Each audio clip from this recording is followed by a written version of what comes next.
Okay, सो हम लोग बात कर रहे थे कि आखिर जो के की वैल्यू थी, इस के की वैल्यू को कैसे एग्जैक्टली 1/4 पाई एप्सिलॉन नॉट के टर्म में लिखा गया। एक्चुअली ये जो इसकी जो पूरी फिजिक्स है वो आप थोड़ा और अच्छे समझोगे जब इसी टॉपिक में आगे आप इलेक्ट्रोमैग्नेटिक थ्योरी पढ़ोगे। इलेक्ट्रोमैग्नेटिक थ्योरी जो है ये मैक्सवेल ने प्रपोज की थी, और इस थ्योरी में मैक्सवेल ने बताया था कि जो लाइट होती है उसमें इलेक्ट्रिक कंपोनेंट होते हैं और मैग्नेटिक कंपोनेंट होते हैं। तो इलेक्ट्रोमैग्नेटिक थ्योरी में इलेक्ट्रिक फील्ड और मैग्नेटिक फील्ड को आपस में बहुत ही क्लोजली एसोसिएट बताया गया था। इसी थ्योरी में बाय डिफॉल्ट म्यू नॉट और एप्सिलॉन नॉट ये दो कांस्टेंट्स आते हैं। ठीक है, ये दो कांस्टेंट्स आते हैं बाय डिफॉल्ट वहां पर। और इलेक्ट्रोमैग्नेटिक थ्योरी में ही एक फॉर्मूला होता है 1/म्यू naught epsilon naught is equal to C square, जहां की म्यू नॉट जो है वो मैग्नेटिक व्यवहार को दिखाने वाला टर्म है, एप्सिलॉन नॉट इलेक्ट्रिकल व्यवहार को दिखाने वाला टर्म है। तो ये हमारा एक बहुत ही बेसिक फॉर्मूला है इलेक्ट्रोमैग्नेटिक थ्योरी का, और जिससे इलेक्ट्रिक और मैग्नेटिक फील्ड जुड़े हुए हैं। तो 1960s में जब ये मीटिंग हुई थी, तो उस समय जब एमकेएस सिस्टम को अडॉप्ट किया गया तो कांस्टेंट्स को भी मॉडिफाई करने की जरूरत पड़ी। तो देखिए यहाँ पर 4 पाई जो होता है वो एक तरह से सिमेट्री के साथ जुड़ा हुआ टर्म होता है। 3 डायमेंशनल सिमेट्री को हम 4 पाई के टर्म से रिप्रेजेंट करते हैं। तो अगर हम इसके अंदर देखो, हम यहाँ पे क्या कर रहे हैं, जगह थोड़ी मिल जाए यहाँ पर, से ये है 4 पाई से मल्टीप्लाई करें और 4 पाई से डिवाइड कर दें। एप्सिलॉन नॉट है, म्यू नॉट है।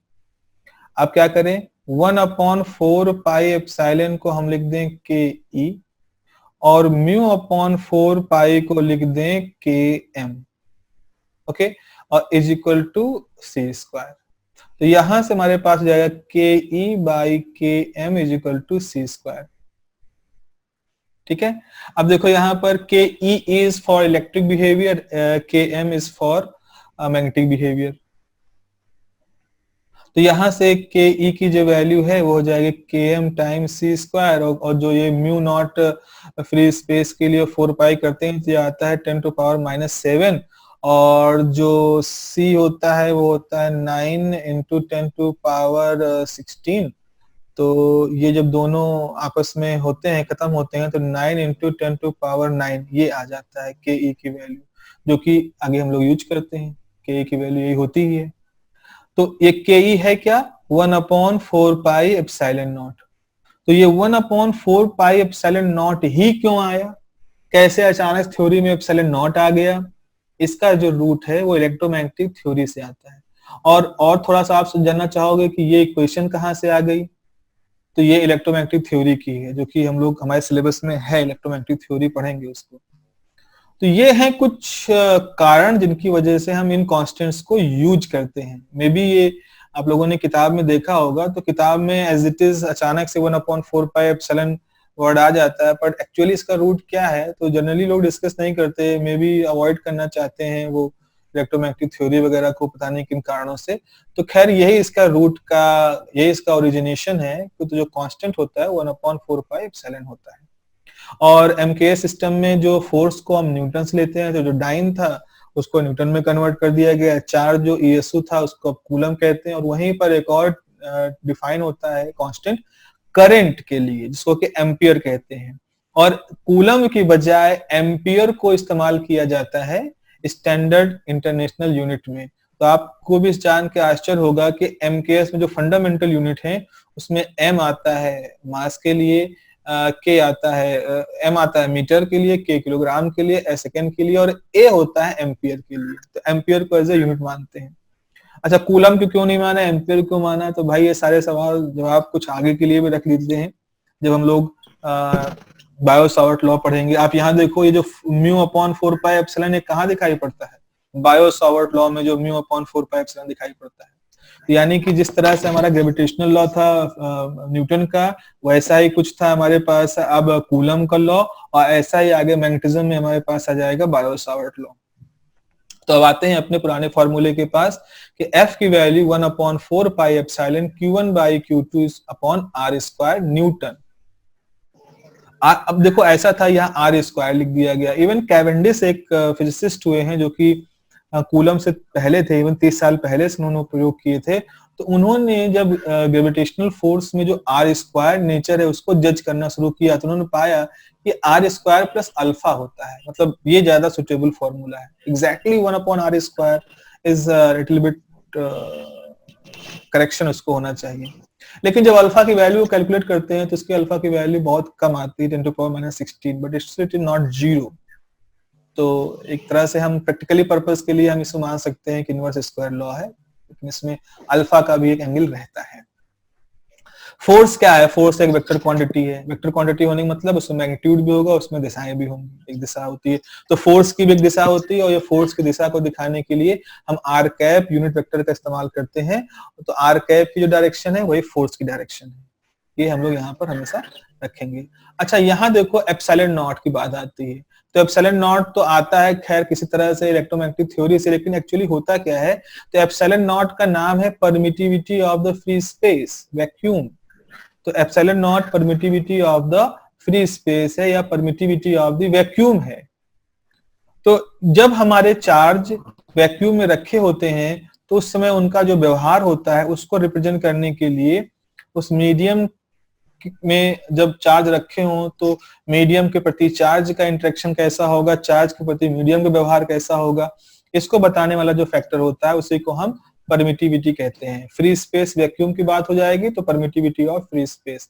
लेकिन मान लीजिए कि हमारे चार्ज फ्री स्पेस पे नहीं रखे हैं, वो किसी मीडियम में रखे हैं। मान लीजिए आपने चार्जों को बेंजीन के सोल्यूशन में डुबो रखा है, तो उस बेंजीन का जो परमिटिविटी है उसका वहां पर रोल आ जाएगा। और अब हम यहाँ लिखेंगे 1/4 pi epsilon. Epsilon is the permittivity of the given medium. अब रिलेटिव परमिटिविटी भी यहाँ इस्तेमाल होती है, आगे पढ़ेंगे जब डाइलेक्ट्रिक कांस्टेंट वगैरह पढ़ेंगे उसको।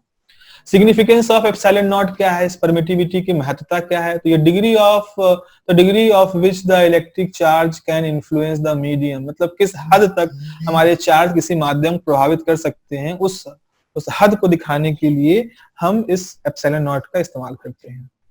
और साथ ही साथ वो जो मटेरियल, चाहे वो फ्री स्पेस हो, चाहे वो एयर हो, चाहे वो बेंजीन हो, कोई भी मीडियम हो, उसकी जो माइक्रोस्कोपिक प्रॉपर्टी है उसको रिप्रेजेंट करने के लिए भी हमारा वर्ड एप्सिलॉन नॉट इस्तेमाल होता है। तो एप्सिलॉन जो होता है वो माइक्रोस्कोपिक नेचर को भी बताने वाला एक पैरामीटर है, महत्वपूर्ण पैरामीटर है इसका मतलब है।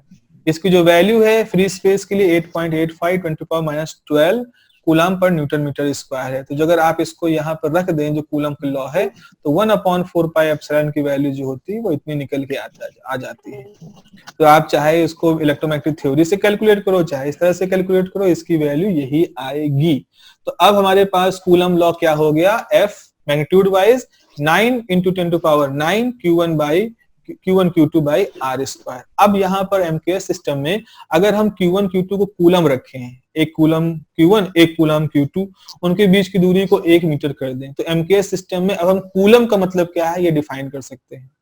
तो हमें कूलम की परिभाषा चाहिए। F न्यूटन में है, 9 × 10⁹ नंबर आ ही चुका है, R मीटर में है, Q1 को 1 कूलम मान लें, Q2 को 1 कूलम मान लें, तो कूलम की डेफिनेशन कैसे होगी? तो ये होगी द कूलम यूनिट में define as 1 coulomb is that charge which when placed at a distance of 1 meter in vacuum from equal and similar charges repel it with the force of 9 × 10⁻⁹ Newton. क्या मतलब है? एक coulomb वो charge है अगर हम एक कूलम के दो चार्ज एक दूसरे से 1 मीटर की दूरी पे रखें और इन दोनों चार्जेस का व्यवहार एक जैसा हो तो वो एक दूसरे को 9 × 10⁹ कूलम के बल से ढकेलेंगे। इतने न्यूटन के बल से ढकेलेंगे वो 1 मीटर की दूरी पर रखे होने पर। कब? जब उनके ऊपर चार्ज 1 कूलम होता है। 1 कूलम बहुत बड़ा चार्ज होता है, माइक्रो कूलम, पिको कूलम, मतलब इस तरह का होता है। अब 1 एम्पियर करंट फ्लो करेगी 1 वोल्ट पोटेंशियल डिफरेंस पर, तो 1 कूलम चार्ज होगा। वो सब एक बड़ी बातें हैं, आगे मौके मिलेंगे उसको डिस्कस करने के लिए।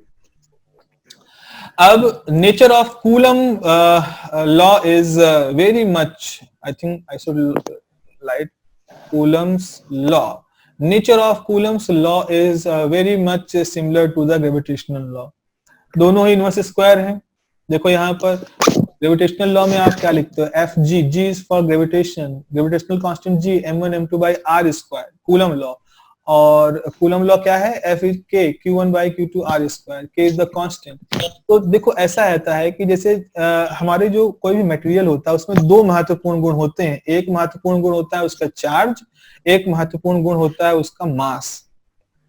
इसे हम कहते हैं कि हमारा इलेक्ट्रॉन है, उसका charge 9 into 10 to power 9 into 10 to power minus 31, 9.1 into 10 to power minus 31 kilogram है इलेक्ट्रॉन का मास। उसका चार्ज है 1.6 10 टू पावर माइनस 19 कूलाम्ब है। इतना है, मास है, चार्ज।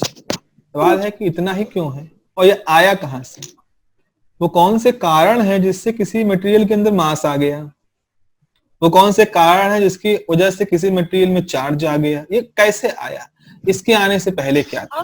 तो ये सारे ऐसे फंडामेंटल सवाल हैं कि जिनके जवाब ढूंढे जा रहे हैं अभी तक। आप ये देखिए, मास क्यों किसी ऑब्जेक्ट के पास आता है, इससे जुड़ा हुआ हमारे पास फील्ड थ्योरी में एक कॉन्सेप्ट है हिग्स मैकेनिज्म।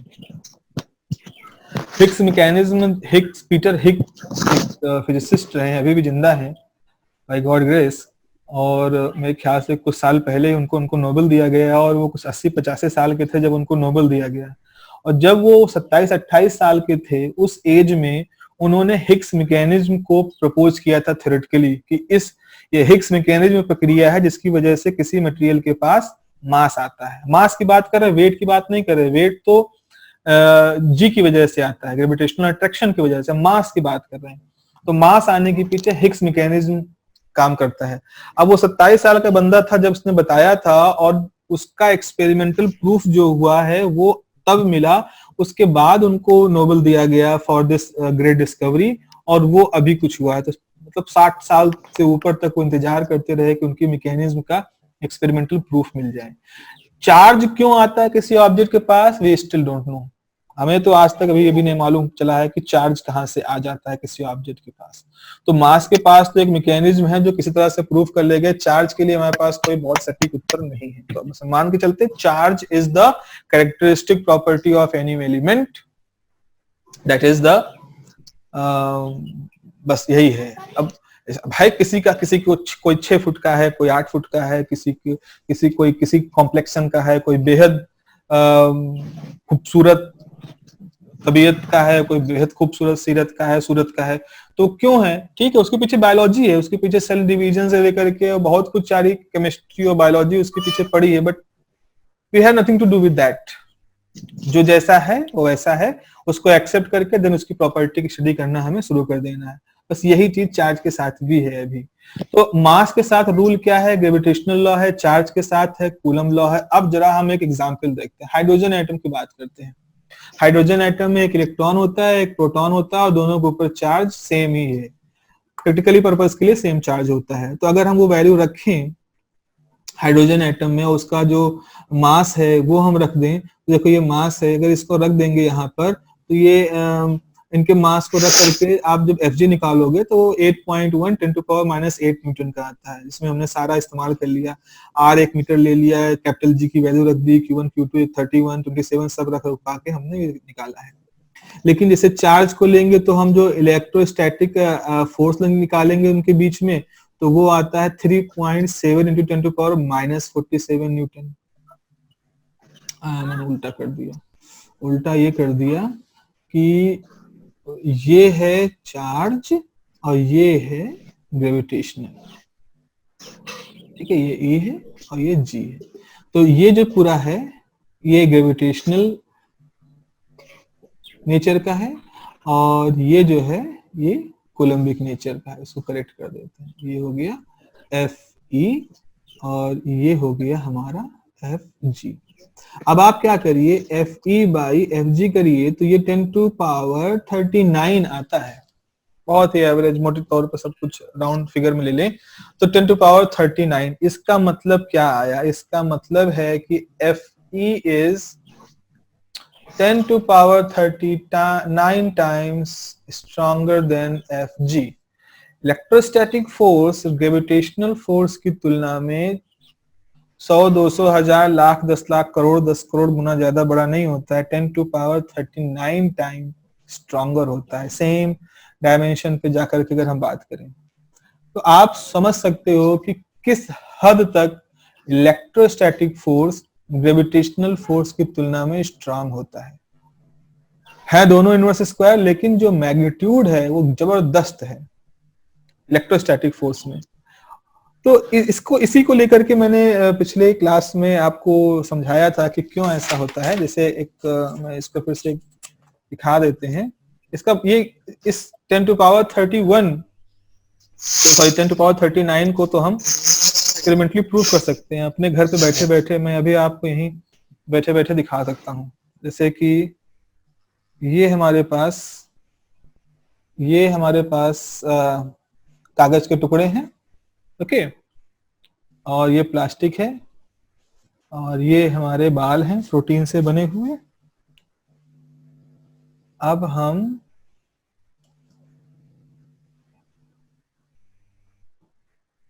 ये देखिए,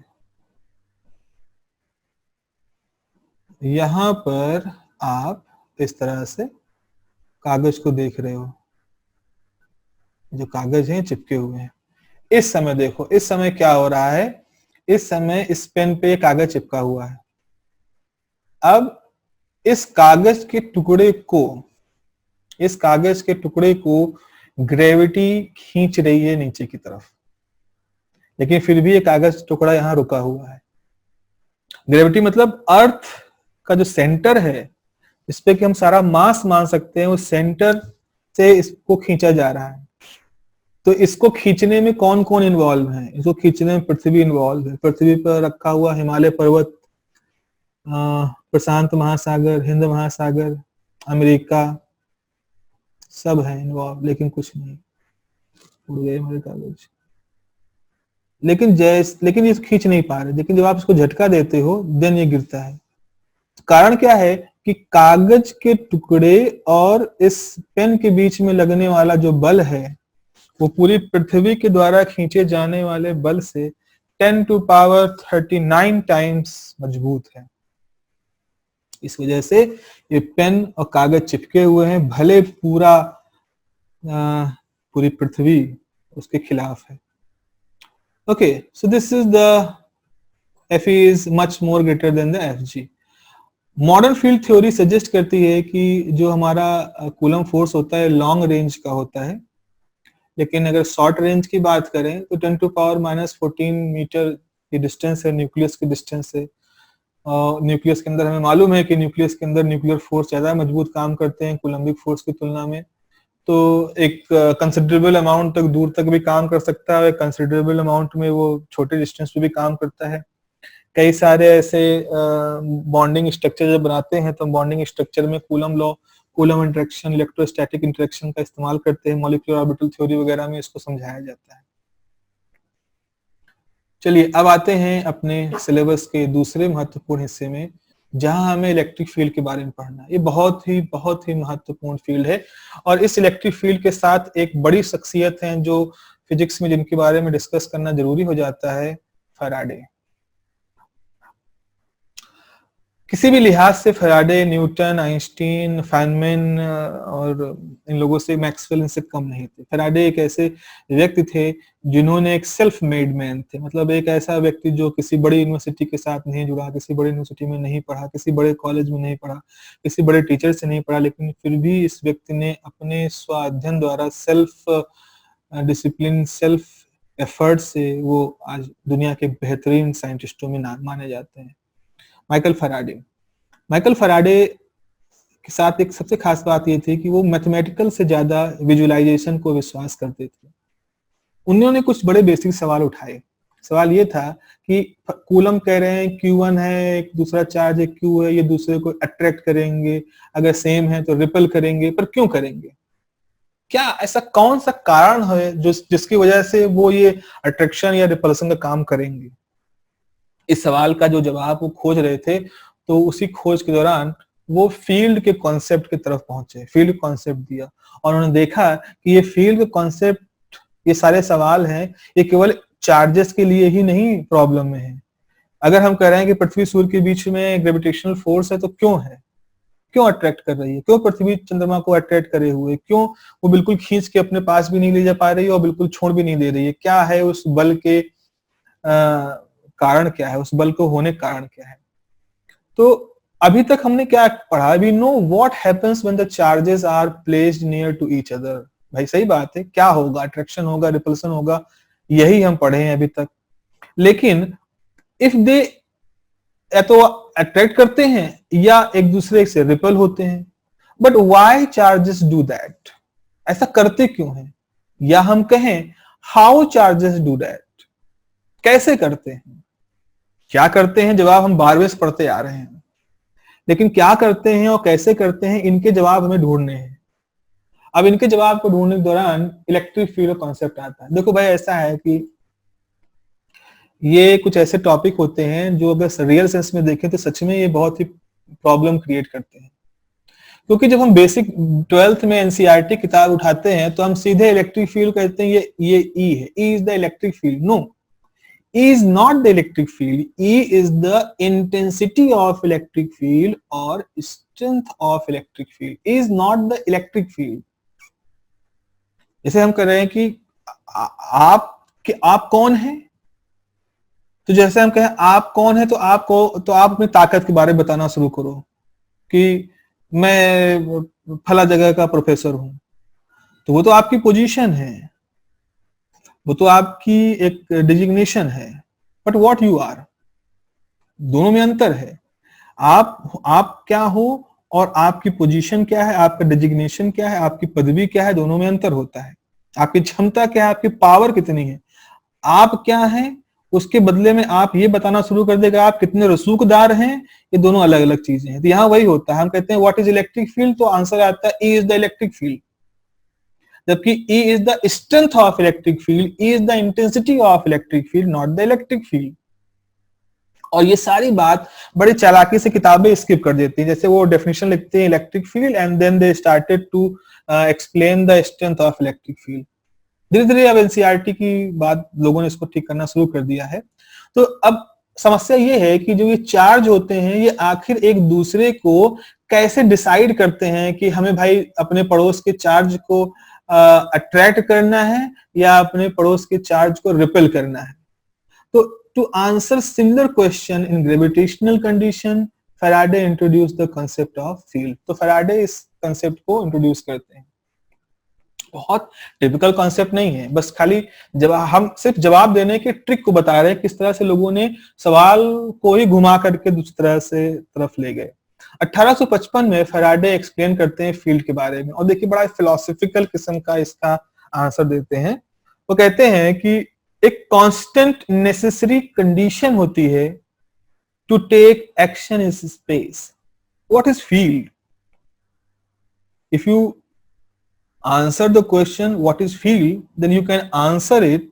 ये मैंने बिल्कुल वही वर्ड उठा करके लिखे हैं जो कि फैराडे ने अपने पेपर में, अपने बुक में लिखा था कि what is field? Field is a constant necessary condition to take action in space. किसी तरह का एक्शन लेने के लिए, एक्शन कैसे? मान लो चार्जर को अट्रैक्ट होना है, अट्रैक्ट होने का एक्शन, चार्जर को रिपेल करना है, रिपेल होने का एक्शन। तो किसी भी तरह का एक्शन लेने के लिए स्पेस में जो नेसेसरी कंडीशन होनी चाहिए, उसी नेसेसरी कंडीशन को हम नाम देते हैं field. That is the field. अगर ये नेसेसरी एक्शन मास ले रहे हैं, then it is the gravitational field. अगर ये नेसेसरी एक्शन चार्ज ले रहे हैं, it is the electrostatic field या इलेक्ट्रिक फील्ड। अगर ये एक्शन मैग्नेट ले रहे हैं, then this is the magnetic field. या ऐसे ही और भी कोई एंटिटी एग्जिस्ट कर रही है then for that entity we may define the field. Feynman, a very great physicist, a very generous, very talented physics teacher, उन्होंने भी इस बात को समझाया है कि a positive charge in some sense distorted or created a condition in space so that when we put the negative charge it feels an attraction force. वही Faraday की बात को कह रहे हैं कि इससे पॉजिटिव चार्ज होता है तो पॉजिटिव चार्ज जहां रखा होता है तो वो अपने इर्द गिर्द अपने सराउंडिंग में एक ऐसी कंडीशन क्रिएट कर देता है स्पेस में, उसको डिस्टॉर्ट करके या उसको मॉडिफाई करके उस एनवायरनमेंट को, ताकि जब कोई निगेटिव चार्ज वहां रखा जाए तो वो निगेटिव चार्ज पहले से रखे हुए पॉजिटिव चार्ज की वजह से ऑटोमेटिकली एक अट्रैक्शन महसूस करना शुरू कर देता है. तो field is a kind of condition that is present in the environment around a charge, and by this condition some kind of action takes place. This may be repulsion, or action may be of repulsive nature, or the action may be of attractive nature. So we are still, अब ये एक concept है भाई, field theory आज भी बहुत confident नहीं है कि भाई यही बिल्कुल यही सही है. People are still trying to find a more generous relation, more accurate definition for this और अच्छे तरीके से, but we are not very much confident. But जब तक नहीं तक एडहॉक तरीके से काम चलाओ तरीके से हमारे पास ये फैराडे का नोटेशन है, इसी को हम लेके चलते हैं. तो when an electric charge is placed at some point in space, this setup everywhere a state of electric stress which is called the electric field. Stress, don't get confused with the mechanics. Stress is just the condition. तो charge चारों तरफ एक stress develop कर रहता है और जिसको हम इलेक्ट्रिक फील्ड कहते हैं. फील्ड में suppose to be tool for communication between the charges. जो चार्ज होते हैं, से एक पॉजिटिव चार्ज एक नेगेटिव चार्ज है, दोनों एक दूसरे को अट्रैक्ट करना चाहते हैं, तो अट्रैक्शन के लिए जो कम्युनिकेशन होता है, that is the attraction field आप कह सकते हो. इसका बड़ा अच्छा एग्जांपल से आपने सुना है कि जो सांप है, काले रंग का है सांप, चटक रंग के जो सांप होते हैं, रेप्टाइल्स जो चटक रंग वाले होते हैं, उनमें जहर होता है, वो जहरीले होते हैं. ये आपने सुन रखा है. तो इस सुनने के आधार पर आपके मन में एक धारणा बनी है कि जो सांप होते हैं वो जहरीले होते हैं, उनके काटने से जान जा सकती है. अब जैसे ही एक सांप आपके सामने आता है तो जो आपने उसके बारे में सुना था, आपकी नॉलेज के आधार पर you start to feel a fear. आप एक डर महसूस करना शुरू कर देते हो. ठीक है, तो वो भी एक तरह के फील्ड का ही एक सेंस है और आप वहां से भागने का निर्णय लेते हो. तो हम इस तरह की जो एक्शन कंडीशन है जिसको हम फील्ड कह रहे हैं, वो इसी तरह के इसी सेंस में हम बात कर सकते हैं. ओके, टू जज the property of field we have to take a rest charge, a positive charge of unit mass. अब कैसे पता चले कि जो हमने लिया है फील्ड कहीं पर है और कितनी स्ट्रांग है फील्ड, तो उसकी टेस्ट करना है ना. तो उसको टेस्ट करने के लिए, उसकी जासूसी करने के लिए हमें एक टेस्ट चार्ज चाहिए. जैसे मान लीजिए आपके पास एक व्यक्ति है, कोई नोटोरियस पर्सन है जिसकी आपको जासूसी करवानी है. एक इलाका है जहां पर उसका टेरर है उस व्यक्ति का, और उस टेरर में, और आप चाहते हो कि आप उस इलाके में एक्चुअल में कितनी उसकी दहशत है और कितना उसका पूरा मायाजाल फैला, उसको आपको ढूंढना है. तो उसके लिए आपने एक जासूस रखा. मान लीजिए आप पुलिस डिपार्टमेंट का एक व्यक्ति है जिसको आपने एक टास्क दे दिया कि जाओ जाके उस इलाके में पता लगाओ, करके आओ ऑब्जर्वेशन क्या है. अब वो जो व्यक्ति आप लोगे, अब ऐसा व्यक्ति लो जिसके कोई पहचानता नहीं, जिसका कोई रिकॉर्ड नहीं, जिसका किसी से पहचान नहीं, शहर में नया है, बिल्कुल इलाके में नया है, बिल्कुल साधारण रूप से दिखने वाला व्यक्ति है. वो जाएगा आराम से उस इलाके में घूम टहल के बातचीत करके चला आएगा, आपको बिल्कुल एग्जैक्ट इंफॉर्मेशन लाके दे देगा. अब आपने क्या किया, पता चला किसी ऐसे बड़ी पर्सनालिटी को इसी टास्क के लिए हायर कर लिया, उसको देशभक्ति का हवाला दे करके, जो अपने आप में एक बार रेप्यूटेड है, वो भी पुलिस का एक बहुत बड़ा अधिकारी है, बड़ा ही डेकोरेटेड किस्म का है। तो जैसे ही वो इस इलाके में एंटर करेगा, चूंकि वो वैसे ही इतना फेम वाला है, तो ऑटोमेटिकली वहां के जो लोग हैं वो उसको देखते ही अपने आप को व्यवस्थित कर लेंगे। तो वो जो भी प्रोब करेगा, जो भी जानकारी हासिल करेगा, वो निश्चित रूप से कुछ ना कुछ वो टेम्पर्ड होगी, वो बिल्कुल सही जानकारी नहीं होगी।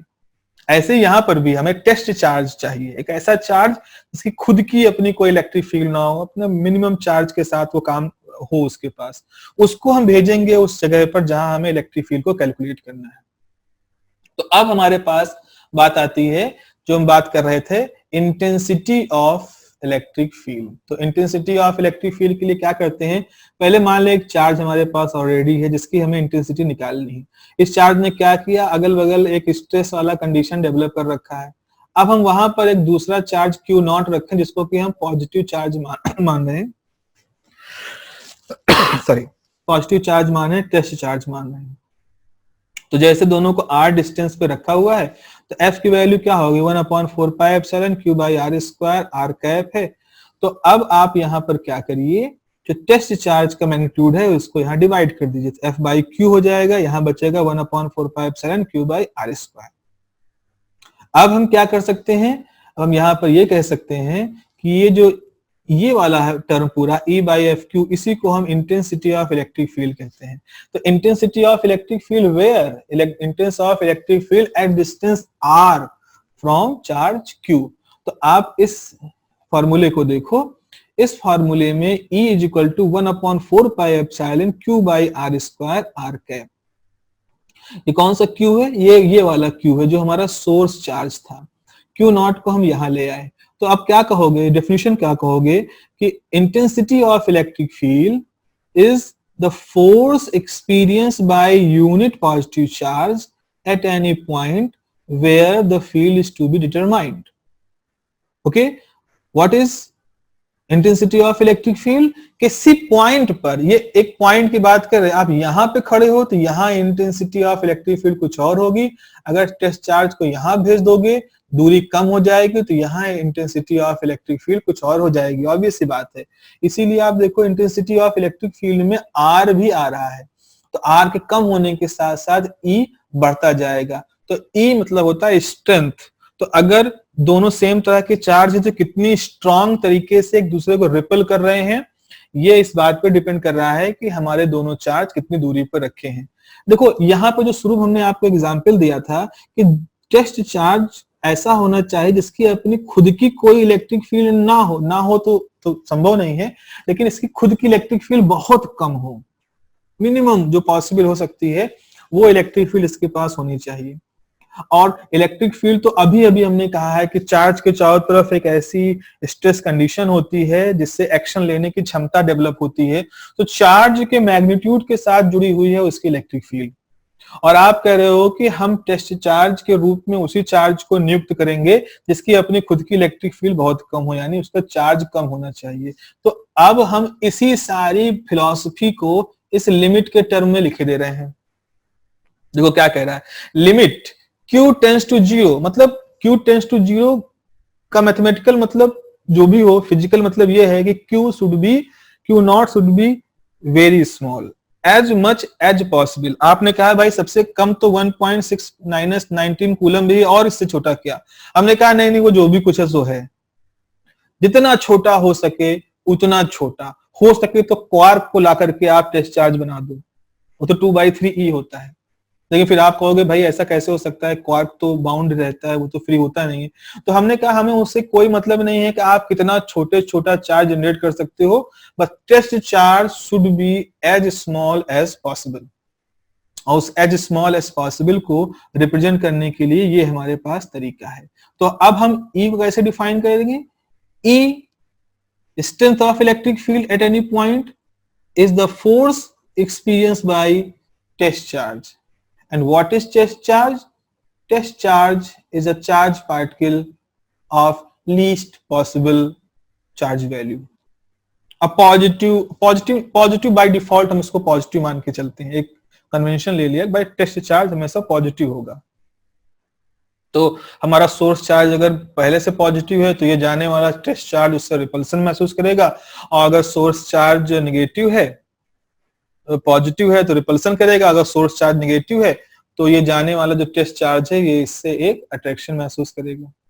तो वो डिपेंड करेगा, हम टेस्ट चार्ज को पॉजिटिव रखेंगे, उसको हम कभी पॉजिटिव कभी नेगेटिव नहीं रखेंगे, इसीलिए इस कंफ्यूजन से हमेशा दूर रहेंगे।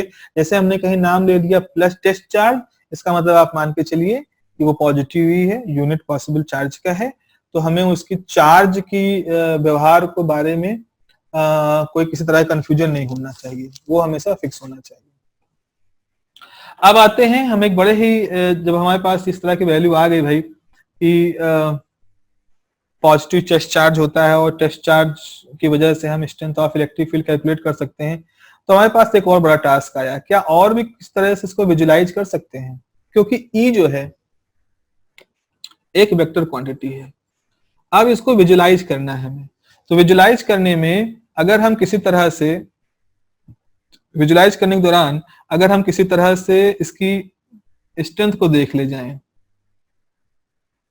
अगर विजुलाइज करने के दौरान हम कोई वेक्टर नोटेशन वगैरह का इस्तेमाल कर लें तो इसको और आसान हो जाएगा हमारे लिए ठीक से समझ पाना। तो इसीलिए अब हम किसका इस्तेमाल करने वाले हैं, इलेक्ट्रिक लाइंस का। इलेक्ट्रिक फील्ड लाइन को हम अब यूज करेंगे कि कैसे हम इलेक्ट्रिक लाइन को हम यूज करके इसको बनाएंगे। तो अब हम आप लोगों ने जो पढ़ा है कि पॉजिटिव चार्ज है उससे हम इलेक्ट्रिक लाइंस ऑफ फोर्स को बाहर निकलता हुआ मानते हैं, नेगेटिव की तरफ आता हुआ इसको हम मानते हैं। तो इसी चीज को समझाने का अब हम तरीका यहाँ पर आपको बताएंगे, और यही हमारा अगला टॉपिक होगा जिसमें हम इलेक्ट्रिक लाइंस का इस्तेमाल करेंगे।